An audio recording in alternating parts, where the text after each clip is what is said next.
Bonjour à toutes et à tous, bienvenue sur cette vidéo de psychoastrologie consacrée à l'interprétation des configurations astrologiques sur une semaine. Donc nous allons voir ensemble comment se présente la semaine du 21 au 27 août 2023. Il va y avoir 2 voire 3 en fin de semaine grands mouvements planétaires. Donc c'est une semaine de changement, de transition entre l'ambiance du mois du Lion et l'ambiance de la Vierge dans lequel on va donc rentrer.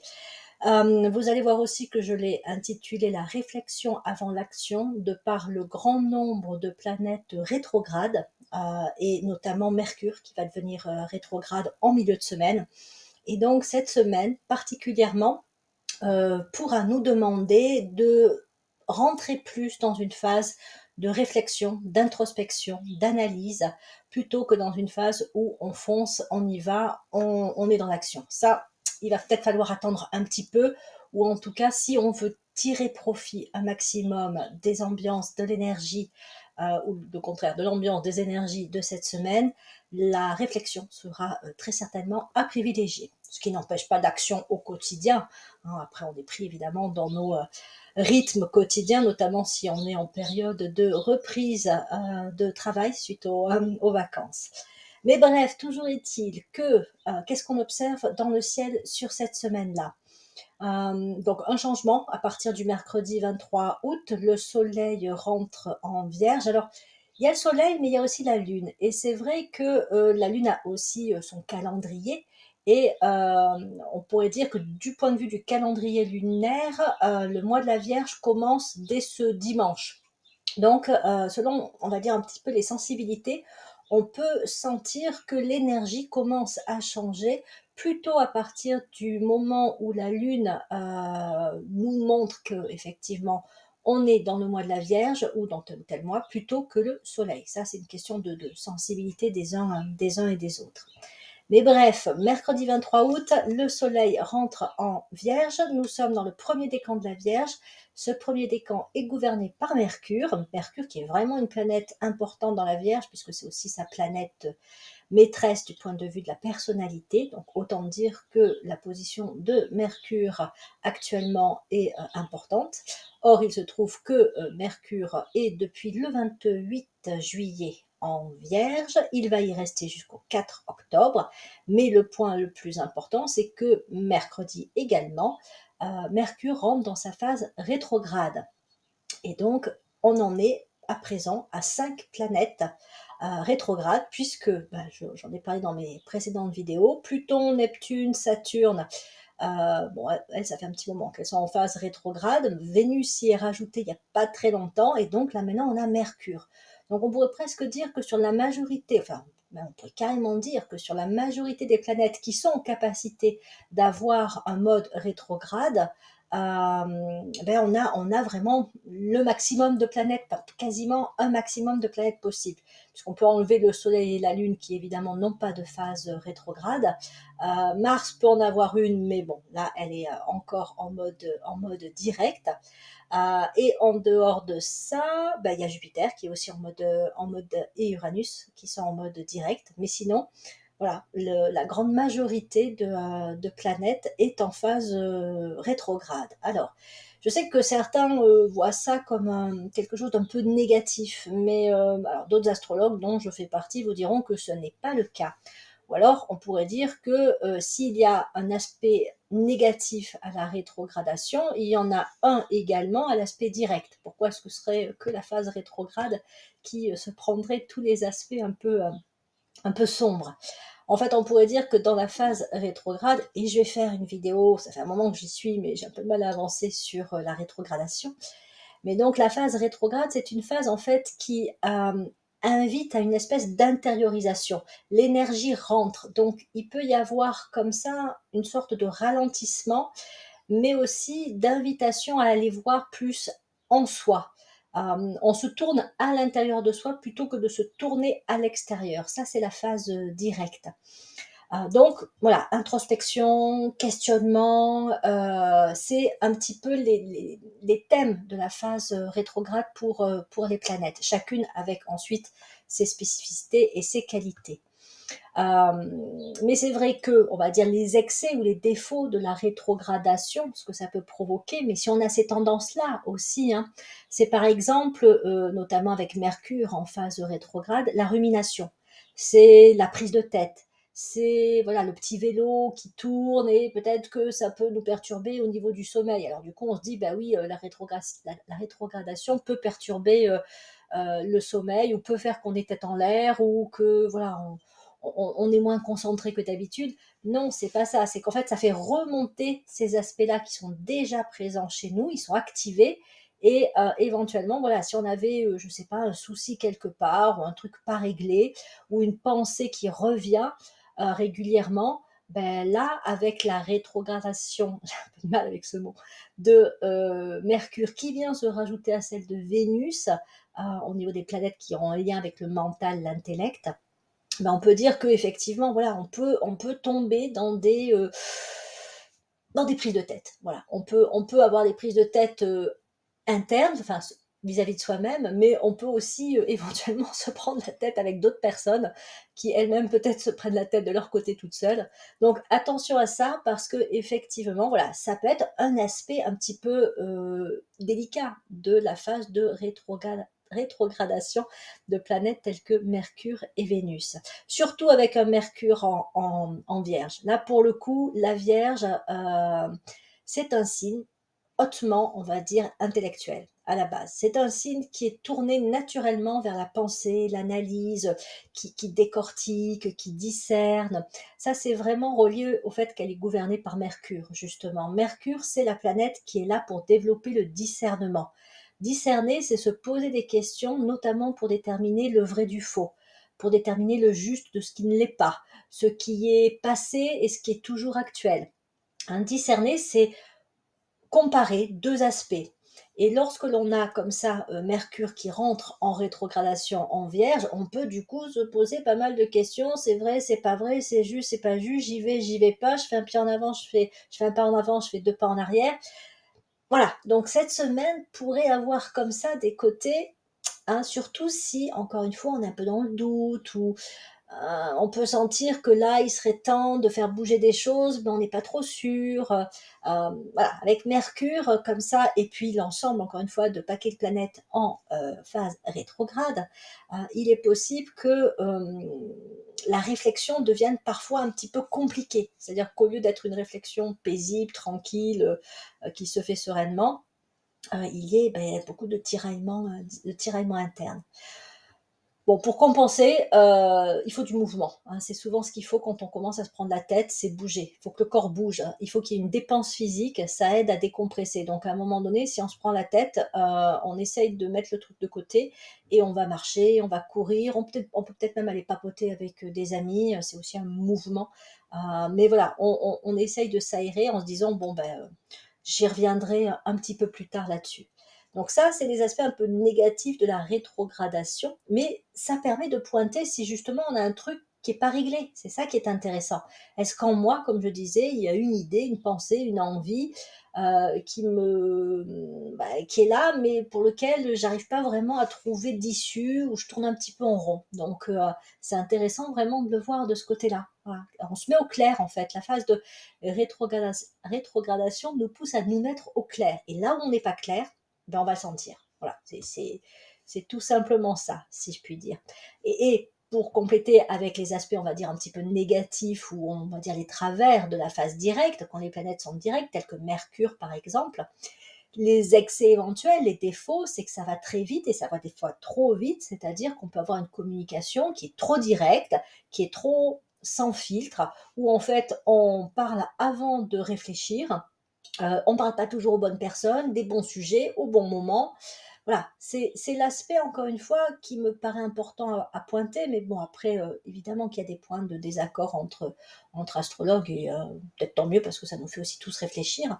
Mais voilà, de dire que effectivement, que ce soit rétrograde ou direct, il y a des aspects, on va dire, aidants et des aspects qui peuvent paraître compliqués, mais si on les creuse, qui peuvent nous permettre d'identifier des axes, soit de travail, d'amélioration, de meilleure compréhension de soi, de libération aussi, hein, voilà. Donc ça, c'était sur l'aspect effectivement rétrogradation et notamment Mercure en Vierge dans cette phase-là, donc rétrograde, sachant effectivement que voilà, dans cette semaine, on a peut-être, alors à partir de mercredi, jeudi, on a plutôt à favoriser la réflexion et à voir où on en est, comme je disais, sur des pensées, des idées, des envies, peut-être aussi des frustrations par rapport auxquelles on n'a pas encore trouvé d'expression ou d'issue juste. Donc c'est intéressant de le voir encore une fois sous cet angle-là. Si ça remonte, par exemple, ben justement, c'est la reprise du travail pour pas mal de personnes. Euh, et donc, est-ce qu'on est content ou pas de reprendre son travail? Voilà. Est-ce que ça fait pas un moment qu'on se dit, ouais non, quand même, là, mon boulot, j'y vois plus trop de sens, ou j'ai pas la motivation à y retourner, j'ai même pas envie de revoir les collègues, ou j'ai même pas envie de reprendre le trajet, enfin faire la route pour y retourner. Et dans ces cas-là, on peut se poser la question de bon, depuis combien de temps ça dure et qu'est-ce qu'on fait avec ça? Voilà, qu'est-ce qu'on en fait? Plutôt que de ruminer le truc et que ça tourne en rond et que ça mène à rien, est-ce qu'il n'y aurait pas pour le coup une réflexion plus en profondeur à avoir pour peut-être trouver comme ça des axes d'évolution sur quoi on pourrait travailler. Est-ce qu'il s'agit de réfléchir à un autre travail ou à une autre entreprise ou aller bosser? Est-ce qu'il s'agit de revoir son rapport au travail sans changer de travail, changer sa vision un petit peu des choses? Donc, rentrer vraiment dans cette phase de réflexion qui se veut plutôt constructive, avec l'idée de qu'est-ce que je fais de tout ça, quoi. Voilà, j'ai des idées, j'ai des pensées, parfois positives, parfois moins. Qu'est-ce que j'en fais et quelle ensuite action cela peut me stimuler à mettre en place, quel élan ça peut me donner ensuite. Mais dans cette phase de rétrogradation et surtout pendant, alors tout sûrement le premier décan de la Vierge, hein, donc ça va déborder sur la semaine suivante, mais ce qui va se passer en semaine suivante, c'est que Mars va rentrer en balance. Donc là, on va avoir aussi d'autres influences intéressantes. Mais bref, pendant cette période-là, voilà, entrons en nous-mêmes, si je puis dire, pour presque un peu observer comment nous pensons et comment nous ressentons quand nous pensons. C'est-à-dire en fonction de telle pensée, de telle idée, de telle croyances, valeurs qui remontent, ben, comment je me sens vis-à-vis de ça. Est-ce que c'est plutôt positif? Est-ce que c'est plutôt pesant? Est-ce que, voilà, en termes de motivation, ça m'affecte sur certains degrés? Donc voilà, on se pose, on prend un temps d'arrêt autant que possible pour être, comme je le disais, dans cette phase de réflexion, d'introspection, où même on se regarde réagir, c'est-à-dire quelles sont les émotions qui peuvent remonter, mais l'idée, c'est de s'observer sans jugement, avec de la bienveillance. Ça aussi, c'est très lié à la Vierge.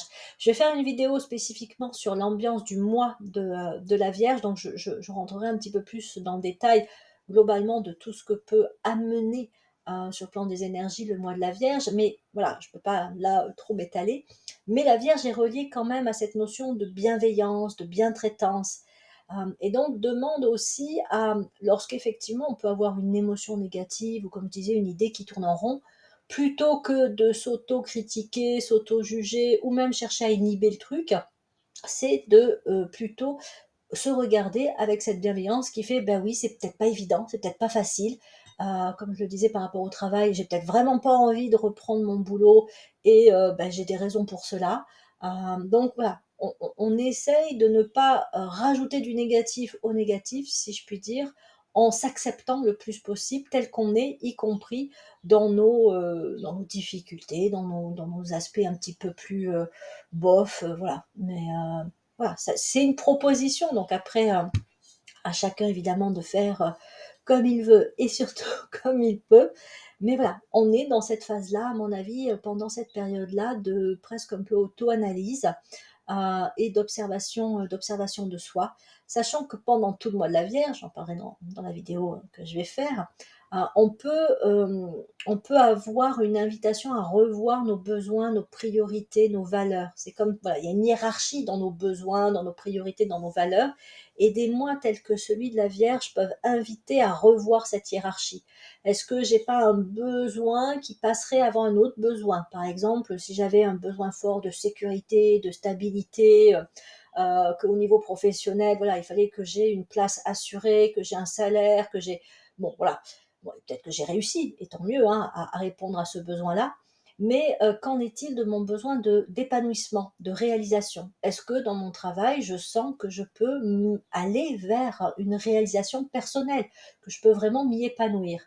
Et si c'est pas le cas et que mon besoin d'épanouissement est devenu de plus en plus fort, pendant le mois de la Vierge, il peut y avoir une espèce de crise comme ça intérieure qui fait rentrer en confrontation d'anciennes priorités, d'anciens besoins majeurs avec ceux qui sont présents depuis un moment, mais qui là cherchent à être vraiment plus entendus et perçus. Donc on peut là aussi avoir des tiraillements et des tensions qui peuvent remonter, non seulement parce que Mercure et d'autres planètes sont rétrogrades, mais parce que la Vierge elle-même est un signe qui peut, voilà, qui invite à se poser quand même des questions assez essentielles. Il y a une notion aussi de recherche de sens avec la Vierge. C'est quoi le sens des choses? Est-ce que pour moi, une relation, une occupation, voilà, un travail a du sens, ou est-ce que, enfin, ou ça n'en a pas, ça n'en a jamais eu, ou ça n'en a plus. Et dans ces cas-là, ben, je vais sentir que effectivement, ça provoque une forme de tension intérieure. À l'extrême, ça peut conduire jusqu'à du stress, de la nervosité, de l'agitation, de l'anxiété. Donc, il y a peut-être des messages comme ça internes à écouter sur ce premier décan, de la Vierge. Voilà, je pense que je vous ai dit l'essentiel de ce que j'avais envie de partager avec vous sur cette semaine. Donc c'est vrai que j'ai passé un petit peu le lion à la trappe parce que bon, il reste encore quelques jours, hein, mais on sent que son énergie décline et que c'est la Vierge, hein, qui va prendre maintenant le cap, d'autant plus qu'elle a déjà, avant même que le Soleil y rentre, deux planètes qui s'y trouvent, hein, donc Mercure et Mars.